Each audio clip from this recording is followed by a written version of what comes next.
Welcome to the podcast, folks. Today we're exploring overtraining syndrome. You know, that elusive beast disrupting everything from your energy levels and muscle recovery to even your mood and libido. Yes, exactly. It's funny. Overtraining or unexplained underperformance syndrome almost sounds like it's about doing too much, but it's really about the balance, right? Right? It's like you're not just training too hard. Well, sometimes you are, but more importantly, it's about ineffective recovery, and also external stresses that can really tip the scales. So basically, even if you think you're getting sufficient rest, you might still be suffering if you're not recovering the right way. Exactly. Think about it. Around 71% of competitive resistance athletes have reported this unexplained decrease in performance. And it's not just a drop in physical strength. It can manifest as heavy fatigue, disturbed sleep, poor appetite, and even more subtle things like an elevated resting heart rate. Yeah, that's striking. Elevated resting heart rate especially, that's one of those tangible signals you can actually track with a fitness tracker, right? Absolutely. If your pulse is, say, 10 beats per minute higher than usual, it might be a red flag indicating your body hasn't fully recovered. It's a small change that can speak volumes about your overall fatigue levels. And I guess that's not all, because there's also the mental and emotional toll of it all. Right. Yes. Overtraining is a sneaky condition. Besides the physical aches and fatigue, it often comes with mood changes, sometimes depression or low motivation. And if you're not feeling it, that's a sign your body is saying, hey, I'm overloaded. It's like when you've been running nonstop, and suddenly even teasing a short run feels like climbing a mountain. Exactly, and there's even research showing that the repetitive nature of certain training routines can also contribute. If you're always doing the same route or workout, you might not be engaging all your muscles fully, and your cardiovascular system might stagnate. That's interesting. It suggests routine can be both a friend and a foe to your training, doesn't it? Precisely. And there's another angle too. Outside stresses. Sometimes work, relationships, or even just daily life can pile on and interfere with recovery. So it's not a simple train less equation. It's about managing your overall stress and recovery. So, if I understand correctly, even a runner who appears to stick to their training schedule can fall victim if, say, work stress or personal issues keep their recovery compromised. Exactly. It's like, you might have your training in check, but if you're not fueling properly, both in terms of sleep and nutrition, you're still running on empty. That's a good point.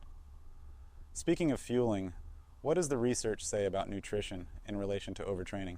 Well, it turns out that inadequate fueling plays a huge role.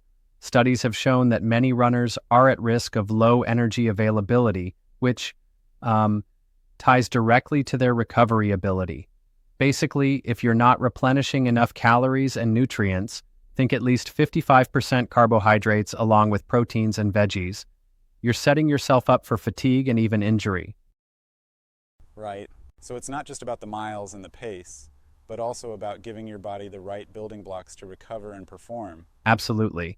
And it's not merely about slashing training time. Often it's about smart training and recovery. For instance, easy runs can be just as valuable as the more intense sessions. It's all about balance. That makes me wonder though, isn't it obvious then that you just need to take a break? Some might argue just stop training until you're fully recovered. Well, that's a common thought, but here's where I need to respectfully challenge that notion. Research suggests that while a total break might be necessary, it can be more beneficial to incorporate light activity, like easy runs, to keep the body tuned in. Complete inactivity might, for some, cause stiffness or even lower mood more drastically. Good point. Interesting. So it's really a nuanced approach rather than an all-or-nothing strategy. Exactly. And to add, studies indicate that in long-distance runners, for example, volume matters more than intensity. Runners who log excessive miles without adequate recovery are at higher risk. In contrast, sprinters who train at high intensities seem to face fewer problems with overtraining syndrome. That's a fascinating contrast. So higher intensity and shorter bursts can be less taxing than prolonged bouts of running. Yes, it seems counterintuitive at first, but when you think about it, the sustained load from long distances can wear down your recovery systems more dramatically.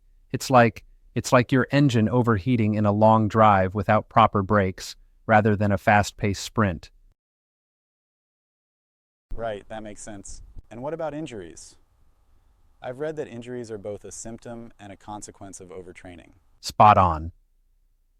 Overtraining can lead to prolonged muscle soreness, niggling injuries, and things like foot, knee, and hip issues.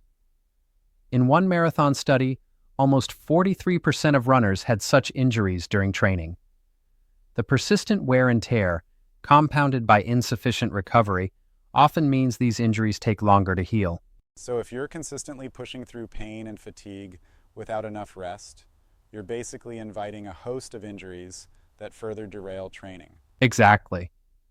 And this brings us to the importance of recognizing early signs, disturbed sleep patterns, loss of appetite, even mood disturbances. The moment you notice these, it might be time to reassess your training and That's recovery very true. plan. It really is like an early warning system, isn't it? A slight change in your resting heart rate or your sleep could save you from weeks or months of underperformance. Precisely. And once you've realized you're in this state, the recovery strategy is multi-pronged. It involves taking proper rest, sometimes even a complete 2-week break, gradually reintroducing activity, and importantly, addressing external stressors that might be impacting your recovery. That's a lot to consider for someone who's just trying to improve their fitness. It's not as simple as just run more or run less. Right. And that's why it's crucial to listen to your body. Sometimes a day off can be the best move you make. And remember, recovery isn't a weakness. It's part of the strength-building process. Absolutely.